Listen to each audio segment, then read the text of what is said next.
ပြကျမနာမည်ဖြူစင်လို့ခေါ်ပါတယ်ကျမဒီနေ့မှာတော့ည7:00နာရီမှာဆူချီကိုရောင်းပြီးဆူချီကိုရောင်းမယ်ပေါ့ဆူချီကိုရောင်းမှာကျမရဲ့ဆိုင်ကိုလာဝယ်ကျမရဲ့ဆိုင်ကိုလာဝယ်တဲ့သူကလူမဟုတ်စစ်ပြီးတရေဆိုရင်လုံးဝမရောင်းရပါဘူးခင်ဗျโอเคအဲ့ဆို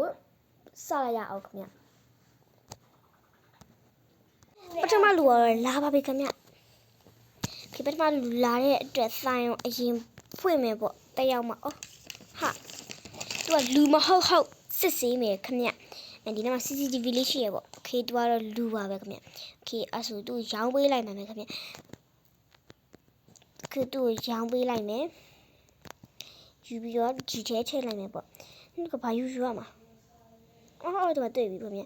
โอเคဒီတစ်ခုကိုယူမယ်ခင်ဗျဒီတစ်ခုထဲ